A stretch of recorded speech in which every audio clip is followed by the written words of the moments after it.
આપકી અદાલતમાં સુપરસ્ટાર અક્ષય કુમાર પર આરોપ છે કે તેઓ બધાની મજાક ઉડાવે છે. હવે જુઓ, મજાક ઉડાડવાનું સૌથી તાજું ઉદાહરણ છે તમારી જે નવી ફિલ્મ છે જોલી LLB 3. જી. આ ફિલ્મમાં તમે કાળા કોટની, વકીલોની, એમના અટાયરની, ત્યાં સુધી કે જજ સાહેબની, બધાની ઘણી આરામથી મજાક ઉડાવી છે. વાત એ નથી. જ્યુડિશરીની હું ઘણી ઇજ્જત કરું છું, પણ એ ફિલ્મની અંદર એવું બતાવવામાં આવે છે કે અને આપણે જોયું છે પણ કે અમુક લોઅર કોર્ટમાં એવું થાય છે. આ ઘણી બધી નાની નાની વસ્તુઓ છે જે જીવનની હકીકતથી એમને એટલે કે સુભાષ કપૂર જે અમારા રાઇટર ડિરેક્ટર છે એમણે લઈને આવી બનાવી છે. હવે આ વાસ્તવિક જીવન પર છે. એમાં કહેવાયું કે કબીરા ઇસ સંસાર મેં સબસે સુખી વકીલ, જીત ગયે તો મોટી ફીસ, હાર ગયે તો અપીલ. હવે જુઓ, આમને માઇક આપો. હમણાં જ્યારે તમે બ્રેક લીધું તેમણે કહ્યું હતું કે એ પણ વકીલ છે. હવે તમે કહો, આ જે લાઈન તમારા ઉપર શું વિચાર છે? જે તમે કહ્યું, જો જીતી ગયા તો મોટી ફીસ અને હારી ગયા હાઈકોર્ટ અને એડીજે અપીલ. સાંભળી લો, હવે મેં કઈ કહ્યું છે? સૌથી સુખી વકીલ છે સર.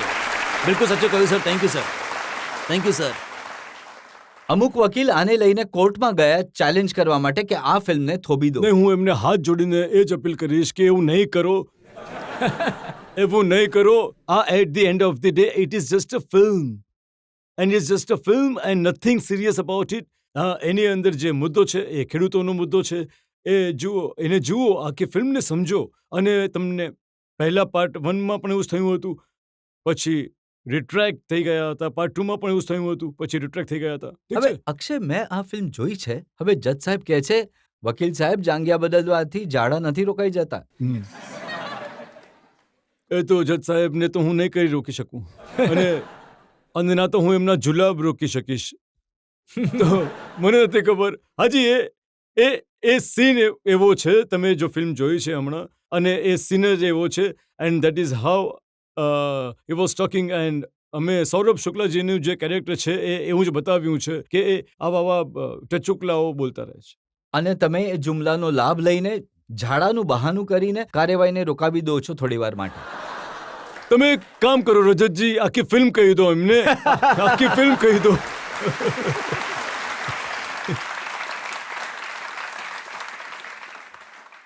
પણ હું કહીશ અક્ષય કે ઘણી ઇન્ટરેસ્ટિંગ ફિલ્મ છે અને એમાં ઘણો સારો મેસેજ તમે આપ્યો છે. પણ તમારી જે મજાક કરવાની આદત છે એ માત્ર ફિલ્મો સુધી લિમિટેડ નથી. સેટ પર પણ હવે સારા અલી ખાન કહી રહી હતી કે તમે એને પ્રસાદ કહીને લસણ ખવડાવી દીધું. થયું હશે. જુઓ, મજાક કરવી સારી વાત છે. હમણાં થોડી વાર પહેલા તમે મને પૂછ્યું હતું કે how do I keep myself fit then young. And so આ સૌથી ઇમ્પોર્ટન્ટ વસ્તુ છે. હસવું સૌથી ઇમ્પોર્ટન્ટ છે. મજાક સૌથી ઇમ્પોર્ટન્ટ છે. પણ એવી મજાક જે કોઈને હાનિ નહીં પહોંચાડે, જે કોઈને ખરાબ નહીં લાગે, જે કોઈને દિલ પર નહીં લાગે. હવે એને લસણ જ ખવડાવ્યું છે ને. એને લસણ જ ખવડાવ્યું છે તો એના સ્વાસ્થ્ય માટે પણ સારી વાત છે.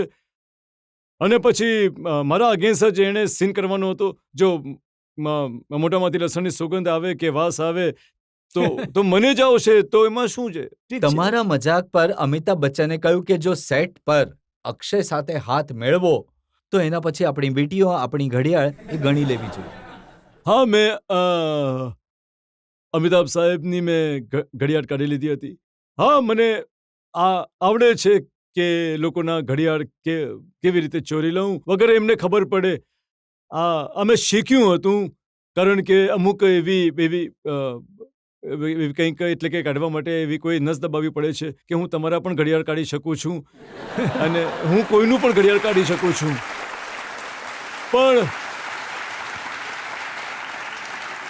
પણ આ મેં ક્યારે મારા અંગત જીવનમાં ઉપયોગ કરીને મારી પાસે નથી રાખી લીધા. પાછી ઘડિયાળ એમને આપી દીધી છે. તો ક્યારેક તમારી વાઈફની ઘડિયાળ કાઢવાનો પ્રયત્ન કર્યો? જો હું એ કોશિશ કરીશ, એ મારી જિંદગી કાઢી લેશે.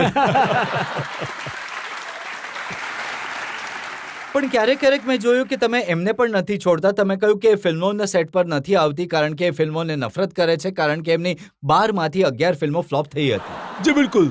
એ પોતે જ મને કહે છે કે એમણે જીવનમાં પોતાના 12 ફિલ્મો કરી છે. એક જ ફિલ્મ ચાલી હતી અને એમને રાઇટર બનવું હતું. She wanted to be chartered accountant and she was very intelligent child and એમને ક્યારેય ફિલ્મોનો શોખ હતો નહીં, પણ હાલાત એવા થઈ ગયા હતા that she entered into this industry and ઘણું જલ્દી પછી તમને જણાવું સર, જ્યારે એમની એક ફિલ્મ આવવાની હતી આમિર ખાન સાહેબ સાથે, મેલા ફિલ્મ, તો વી વર હેવિંગ એટલે કે એના પહેલાં એટલે we were having affair with each other and we were going around and તો મેં એને કહ્યું કે લેટ્સ ગેટ મેરીડ. તો એને નહોતા કરવા લગ્ન. તો એણે કહ્યું કે હા હું કરીશ, પણ જો આ મિલા ફિલ્મ નહીં ચાલી તો હું લગ્ન કરીશ. અને એ મિલા ફિલ્મ બધી જગ્યાએ એટલે ઘણી મોટી હતી કે આ છે જે આમિર ખાન સાહેબની ફિલ્મ છે અને ધર્મેશ દર્શન ડિરેક્ટર છે અને આ ફિલ્મ ચાલશે જ ચાલશે. ફરી એ જ વાત મારા નસીબમાં હતી. સોરી આમિર ખાન સાહેબ, તમારી એ ફિલ્મ નહીં ચાલી, પણ મારા લગ્ન તમારા કારણે થઈ ગયા. તો જ્યારે કોઈ ક્યાંક ફેલ થાય છે તો એનો ફાયદો તમને થઈ જાય છે. નહીં, કોઈને તો ફાયદો થશે જ ને. તમે જુઓ, જો કોઈને કોઈ બિઝનેસમેન જેના પૈસા એનો બિઝનેસ ફ્લોપ થઈ જાય છે, નીચે આવે છે, તો કોઈનો તો રાઈઝ થતો હશે. તો એવી જ વાત થઈ પણ જાય એ સાચું છે કે લગ્ન ઘણા સિક્રેટ રીતે થયા હતા, છુપાઈને નહીં કર્યા? નહીં નહીં, છુપાઈને નથી કરી. કોઈને નહીં, ખબર જ કોઈને નહોતી? બોલાવ્યા નહીં, એ હતું.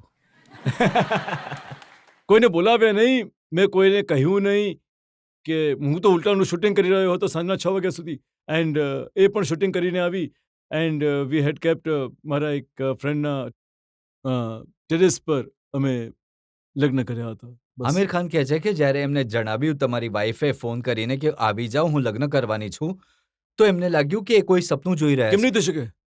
લગ્ન જે હોય છે, અફેર્સ જે હોય છે, એ તરત એમ જ થઈ જાય છે. એને શું કહેવાય છે? આજ પટ મંગની એને કહેવાય છે ચટમંગની પટ ચટ મંગની પટ મંગની.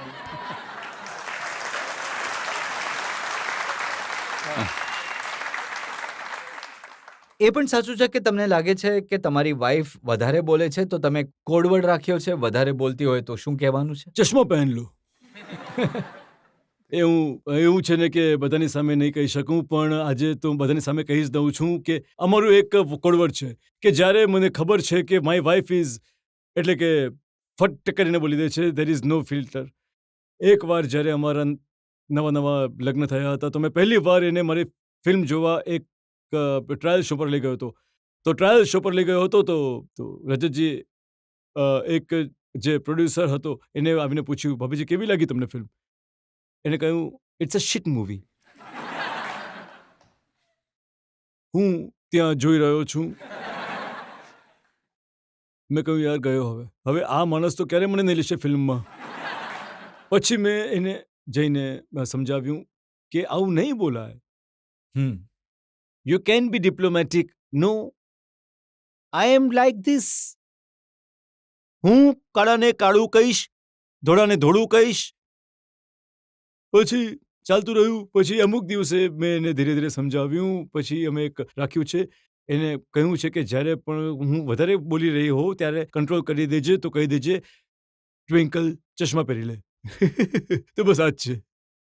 હા, તમારી પાસેથી શીખવું પડશે કેમ કે હું પણ આવું જ ફેસ કરતો હોઉં છું. તો પછી આજે બધાની સામે બતાવી દો કે તમારો કોડવર્ડ શું છે. એ તો ચૂપચાપ કહેવું પડશે ને, કેમ કે એ તો ડિરેક્ટર છે, એમને ખબર પડી જશે. ચાલો, જનતામાંથી એક બે સવાલ લઈ શકીએ? મારો એ પ્રશ્ન છે તમને કે તમારા જે વાઈફ છે એ બહુ જ નયા જમાનાની છે, તો શું હું જૂના જમાનાનો westernized છે. હા સર, ઓફકોર્સ, પણ તમે તો ઘણા સીધા સાદા છો. સીધો તો સાધો છું. તમે Okay. જી એમનું લગભગ કેવું એ છે કે તમારા બંનેના ટેસ્ટ આટલા જુદા જુદા છે She તો thinks left and I think right. Completely અમે બંને અલગ છીએ. તમે તો હંમેશા સાચા જ છો. હા, તમે હંમેશા સાચા છો. I am always right. નહીં, ક્યારેય નહીં. The left person, she is right for me. My wife is always right. So,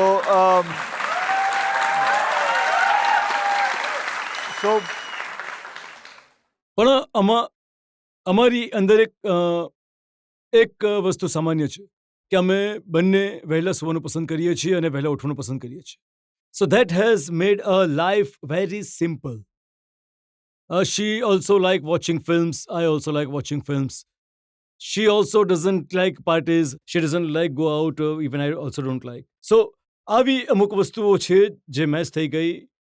એટલે કે એવું સમજી લો કે 20% મેચ થઈ ગઈ, 80% મેચ નથી થઈ, પણ એ 20% એટલું સ્ટ્રોંગ છે કે 80%ને પકડીને રાખે છે. એ સાચું છે કે તમે બંને જ્યારે ફિલ્મ જોવા માટે બેસો છો તો હોરર ફિલ્મો જુઓ છો? હાજી બિલકુલ. અમને ઘણો શોખ છે બંનેને હોરર ફિલ્મ જોવાનો ઘણો શોખ છે. And she like to watch horror films only with me because એને થોડો ડર લાગે છે જોતી વખતે, પણ એને મજા પણ આવે છે. But she cannot watch it alone. She watches it with me. એક બીજો સવાલ લઈ શકીએ? મેં એક વિડીયો જોઈ હતી સોશિયલ મીડિયા પર, એ ઘણી વાયરલ થઈ હતી. તમે ક્યાંક બહાર ફરવા ગયા હતા અને એક ફેન તમારી વિડીયો બનાવી રહ્યો હતો અને તમે તેના પર ગુસ્સે થઈ ગયા હતા. તમે આ વિશે શું કહેશો સર? નહીં, ગુસ્સે નતો થયો હું એમ પણ ગુસ્સે નથી થતો. I was just asking him, requesting him કે બેટા મેં શોર્ટ્સ પહેર્યા છે, નહીં લે. પણ એને સાંભળ્યું નહીં. ઠીક છે, પછી હું જતો રહ્યો ત્યાંથી, બીજું કંઈ નહીં. But yes, sometimes it happens when you are abroad or you are roaming around, તો આવું થવાનું જ છે. કેમ કે you are a public property. I am a public property. And if anybody wants to click up me, I can on request કે બેટા નહીં કાઢ, it will be great. But somebody doesn't want to listen, then I don't say anything. કરી લે ભાઈ, તારી મરજી, તારો ફોન છે, તું કરી લે. ને પછી મીમ્સ બને છે તમારા ઘણા બધા. મીમ્સમાં તો હું નિપુણ છું. એક વસ્તુ છે મારી પાસે, હું દર્શકોને દેખાડવા માંગીશ.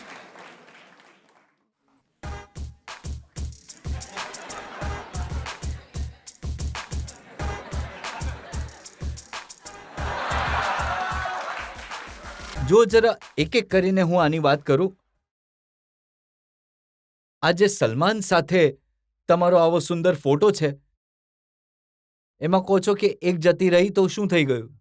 પબ્લિકે જ બનાવ્યું છે, મને તો ખબર પણ નહોતી. અને ત્યારે તો જ્યારે તમે આ બધું કરતા હતા, આ ફિલ્મો કરી છે, અમને તો ખબર પણ નહોતી કે આ મીમ્સ નામની કંઈ પણ વસ્તુ બનવાની છે. આ તો એમને પણ ખબર નહોતી, આ તો આવી ગઈ. એટલે કે આના વિશે તો રજતજી હું શું કહી શકું. પણ એમની ક્રિએટિવિટી કમાલની છે. એ તમારો કોઈ અધૂરો ડાયલોગ ઉપાડે છે, એની અંદર પોતાનું જોડી દે છે. તમે કહ્યું કે તેરી શકલ અચ્છી નહીં હે, તો એમને કહ્યું કે બાતે તો અચ્છી કિયા કર. નહીં, એ તો આખું મારું જ છે, મારું જ છે રજતજી. તેરી શકલ અચ્છી ના હો, બાતે તો અચ્છી કિયા કર. આ મારી ફિલ્મનો એક ડાયલોગ છે. 3-2 ફિલ્મોમાં આવી લાઈન બોલી છે. તો મેં સાંભળ્યું છે કે આવા ડાયલોગ તમે જાતે જ લખી દો છો? હા, દિલ્હી 6ની રહેવાવાળો છું, તો આ બધી લાઈનો જે છે એ ત્યાંથી જ આવે છે. જેમ કે ક્યા હે રૂપા નહા લિયા. તો આ બધી ઘણી બધી એવી લાઈનો જો છે જે ઓટોમેટિક આવી જાય છે. It just comes out on it's on. એવા પણ ડાયલોગ જોયા છે મેં જેમાં તમે કહો છો, જિસને સોચા મેં ડર ગયા વો સાલા અર્થી પે ઘર ગયા. આ ક્યારે કહ્યું મેં? કયા પિક્ચરમાં? અચ્છા, રાવડી રાઠોડમાં. હું ભૂલી ગયો.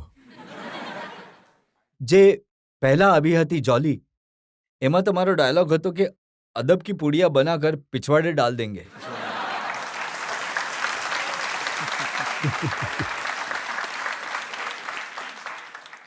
તો એવું તો નથી ને કે બોલતા નથી લોકો, એ રીતે વાત કરે જ છે. બેટા મારીશ ને એવું પાછળ કે તો બોલે છે. તો again as I told you, it is a character which is talking. હું એવું નથી બોલતો કે મારું કિરદાર જે છે એ બોલે છે. આ એક ક્રિએટિવિટી તમારી માનવામાં આવશે કે આ રીતના ડાયલોગ? અમુક ક્રિએટિવિટી મારી છે, અમુક ડિરેક્ટરની છે, રાઇટર તરફથી આવે છે. તો આ ગઠબંધન સરકાર છે. હવે લોકોએ કહ્યું કે નીંદ મેરી કિસને ચુરાઈ, પછી એમણે કહ્યું કે વોટ્સએપ, ઇન્સ્ટા ઓર ફેસબુક. જી. તો શું ખરેખર આ વસ્તુથી ઊંઘ ઉડી જાય છે? નહીં, હું સોશિયલ મીડિયા થોડું ઘણું ઓછું જોઉં છું, પણ એવું નથી કે મારી ઊંઘ.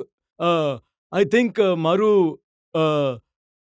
ટાઈમ હશે ફોન ઉપર આ બધું મેળવીને કંઈક 15-20 મિનિટ. સો બટ હું એ જરૂર કહીશ કે આ જેણે પણ મીમ બનાવી છે, મેં ઘણા લોકોને જોયા છે કે 4-4, 5-5, 6-6 કલાક એ લાગેલા રહે છે સ્ક્રોલિંગની ઉપર.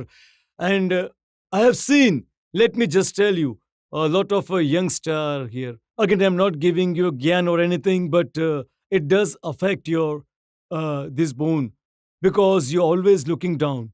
And if you see, there are a lot of people who's getting hump here, there, and which actually, which is not good. સો હું તમને બધાને એ જ રિક્વેસ્ટ કરું છું કે નહીં જાઓ, આટલું બધું સોશિયલ મીડિયા ઉપર નહીં જુઓ, આટલું બધું જરૂર જુઓ તમે જે તમારે જોવું છે, but keep a timer with yourself. મેં મારા બાળકો માટે પણ એવું કર્યું છે. માય ડોટર છે and she has a timer that she cannot see more than this much because it's on a honestly I am saying કે પછી મેં જોયું છે કે ઘણા લોકો માત્ર ઇન્ડોર જ રહે છે, આ બધી વસ્તુઓ જુએ છે, આઉટડોર કોઈ રમવા નથી જતું. આજકાલ આઉટડોર ગેમ્સ થોડી ઘણી ઓછી થઈ ગઈ છે.